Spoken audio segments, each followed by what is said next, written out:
Ang swerte ni baby.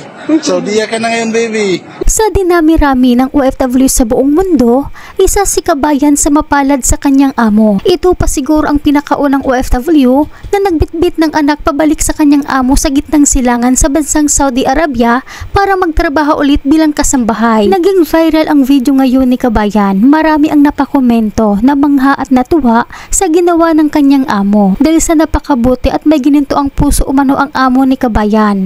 Itinuring umano itong kapamilya. Bumalik kasi ito sa kanyang amo na dala-dala ang kanyang maliit na anak. Kwento kasi ni kabayan, mismo umano ang amo niya ang nakiusap na dalhin ang kanyang anak sa Saudi para makasama niya ito at maalagaan. 8 buwan umano ang kanyang tiyan noon bago siya umuwi sa Pilipinas para manganak. Salaysay pa ni kabayan, hindi pa daw sana siya babalik sa Saudi dahil sa hindi pa niya kayang iwan ang kanyang anak.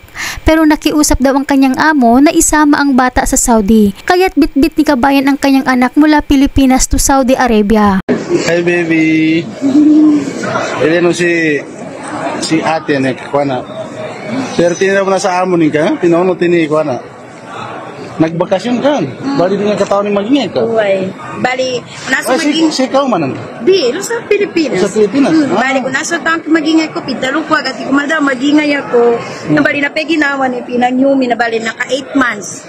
Kasi ako masana pambato, gaya di kagaga. Kadina ka na kami couple. No, pamating ka couple ka nubo na da problema. Gaya tinanya daw na gobyerno siya, may puga nagingay ka namon ka ma. Masumbali tapan sa. Nabali minuli ako, nabali ko nasra kang bata ko, panawang panag-chakar. Ati ko madam, manood ko ni wata ko na karakabi sa ulam po. Pagka mapita, ineki WhatsApp ko naan sa kulta. Nani kulta, balik ka passport, chakor. No, alhamdulillah. Alhamdulillah, tigo da sa libo-libo atau pagabruda da keti di wata. Benar kira.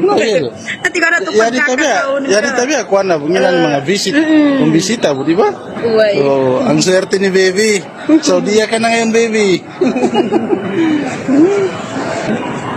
Ano nga dir niya makoli? Di pa man si talaga. Diya ko niya pinaglito ba para sinaman. Mama, anong lahi ni baby? Sabi ko lahi ng Pilipino. Sabi, bakit ganyan? Kaya kami yung yaman niya nakunot. No comment. Napakaswerte ni kabayan sa kanyang amo dahil hindi siya tinuring na iba. Ayon sa komento ng kapatid, lahat daw ng ginastos sa pagkuha ng dokumento para sa bata ay sinagot ng amo ni kabayan. At may nagkomento rin na isang kasambahay, mabait daw talaga ang amo ni kabayan. Ayon kasi dito sa kanyang komento, kapatid po ng amo ko ang amo niya, mababait po sila talaga. Kakauwi ko lang din dahil nagkasakit ako para dito magpa-opera at sinagot nila lahat ng gastos at binigyan pa ako ng 6 months with salary vacation for recovery. Hindi daw mahirapan si kabayan sa kanyang amo dahil maliit lang daw ang apartment ng kanyang mga amo sa Saudi at mahilig rin daw ang kanyang mga alaga sa bata at ang kanyang amo. Kaya totoo talaga ang kasabihan mga kababayan na paswertihan lang talaga kung makatagpo ka ng among mabait sa gitnang silangan tulad dito sa amo ni kabayan. Hanggang dito na lamang po, mag-ingat po kayo palagi kung saan man kayo ngayon.